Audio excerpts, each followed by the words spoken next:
Hi everyone, it's your girl Kay. While I'm kind of out and about, but I wanted to make this video because it's been kind of heavy on my heart for a minute now. I want to talk about how narcissistic parents set their children up for failure. And I have a feeling like if you suspect that you were raised by narcissists, like I would definitely like start looking at some of the things that you went through during your childhood. I would definitely start looking at some of the habits that you have, some of the bad habits that you don't like, and see like where was the root of that. Because what I came to terms with within the last year or so is like a lot of the bad habits that I have acquired over time, or some of the things that I have overcome, like, or just certain things that I have struggled with. Like a lot of those things to its core were learned behaviors that I got from the people I was around, but mostly my mom, mostly my mother, the one that raised me. Yesterday I was laughing at myself because I was saying how like, I was like I was coming to like this term where I was like, I used to lie to myself a lot and say like, oh, well, I don't have an addictive personality. Like I don't get addicted to things and things of that nature. But that was not true. I had been telling myself that for years, but the truth of the matter is that I did. Like I had a nicotine addiction for 3 years. From 3 years, just about 4 actually. It was like 2018 to 2021, and that was a really hard habit to break. It's gonna rain, but I had a really bad cigarette habit. And I never liked cigarettes, but I became addicted to them for a period of time. And then that addiction during COVID was terrible because like I was afraid to leave the house, but I left the house specifically to get cigarettes. It was bad. It was totally bad. But narcissistic parents truly do set their children up for failure, and I'm gonna give you some examples as to how. So narcissistic parents, they're abusers. They're abusive. Whether some of them are physically abusive to their children, some are verbally, emotionally, and just mentally abusive to their children. So that in itself, the abuse, the trauma that you endure over time, that stuff really, really, really messes with your brain. It messes with your brain badly.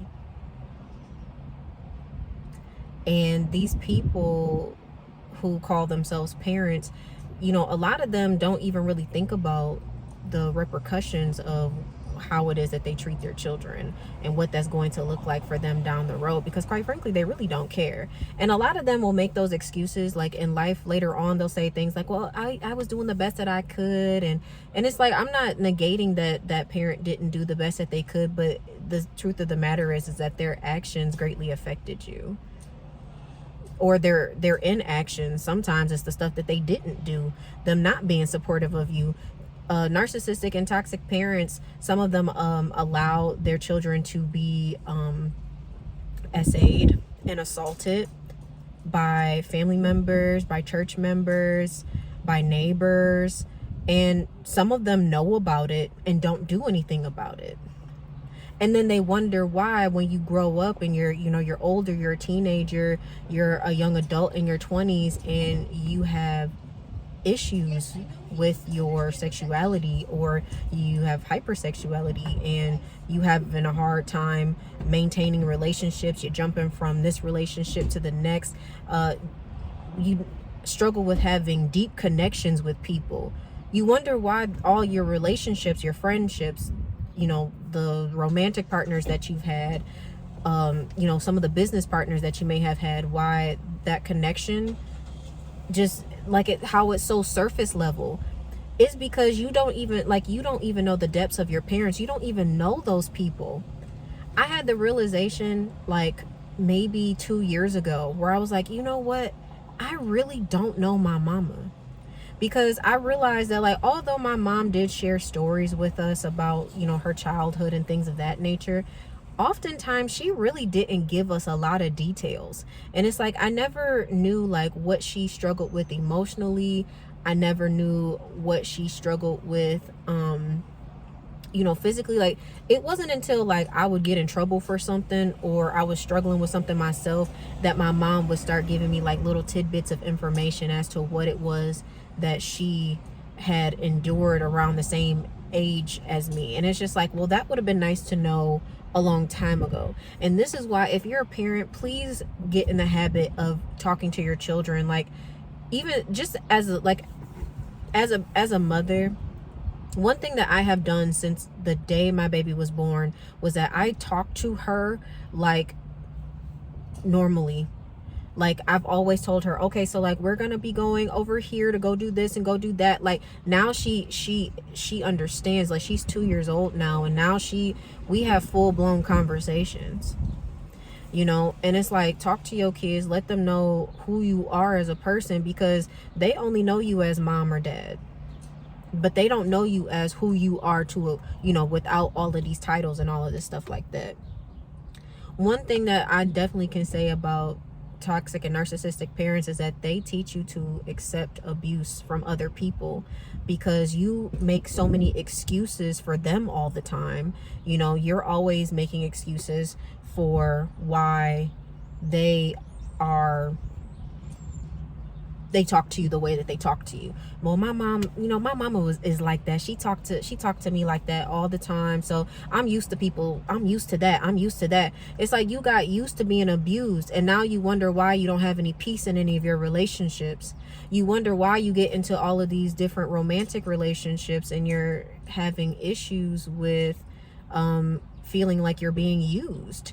You keep attracting the same type of like behaviors in your partners, people who use you for your money, people who only want to use you for sex, people who only want to use you for this or for that, because, oh, well, you got connections over here, well, oh, because you the life of the party over there, and they want to be around you so that they can benefit from you, but they don't like you for you. They only like you for what they can receive from you, what they can get from you, how they feel around you.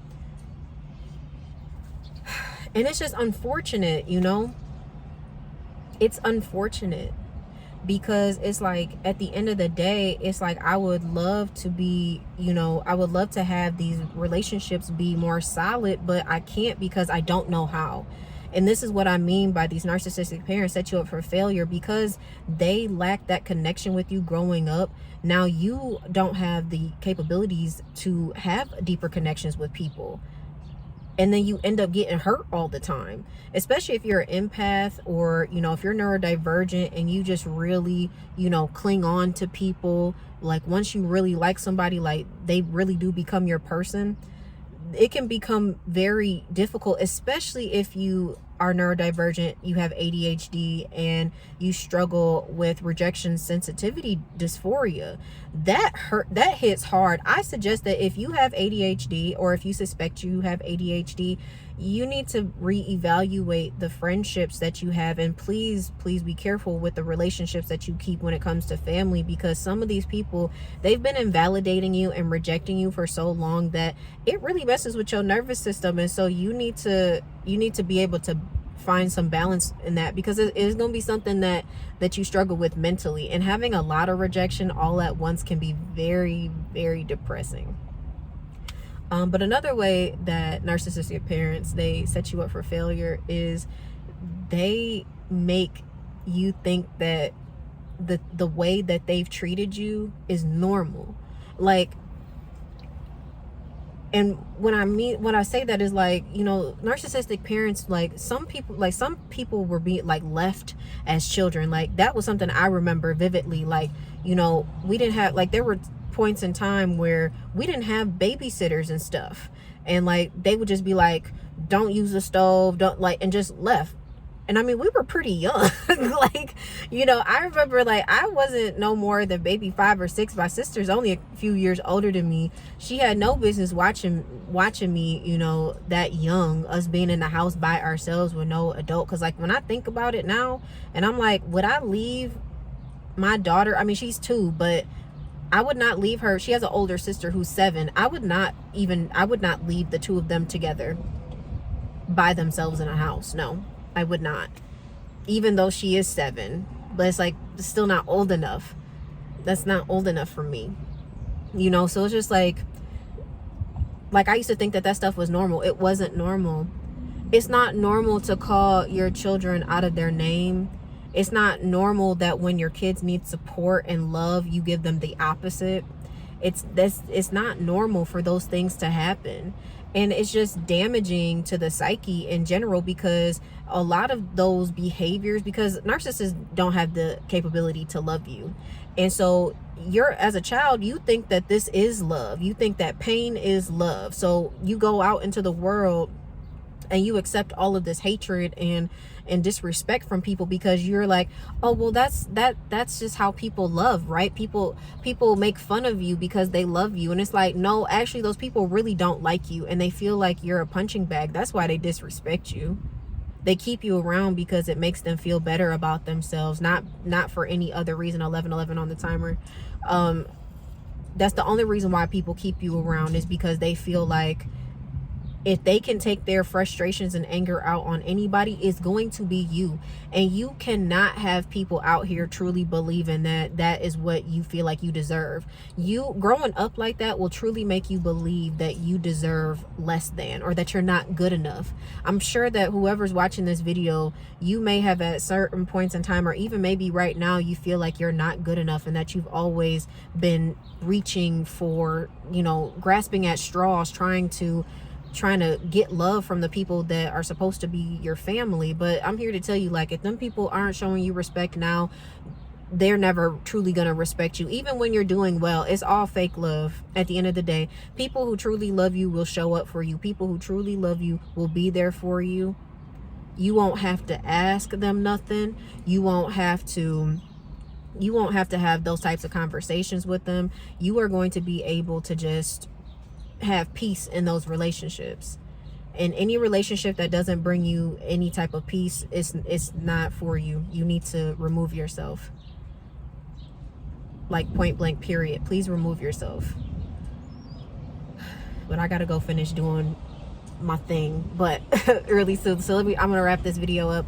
But if you think that your parents were narcissists, or you suspect that they might have some narcissistic tendencies, if you have the ability to try to discuss those things with your parents, I would say do it. But if you know for a fact that they're narcissistic, don't confront the narcissist with your with your hurt, because they're not gonna listen.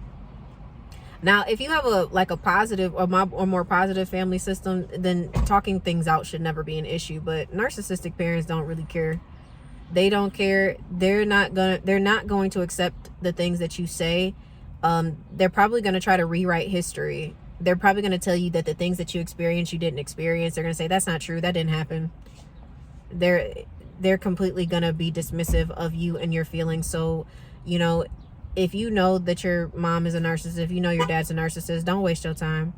You know, just start cutting them ties and them cords away from them, because the sooner you can get away from that type of negativity in your life, the sooner you can start having more positive relationships. Because when you have toxicity in your life in any area, it's a poison to anything good that can come into your life, or anything that is good currently in your life.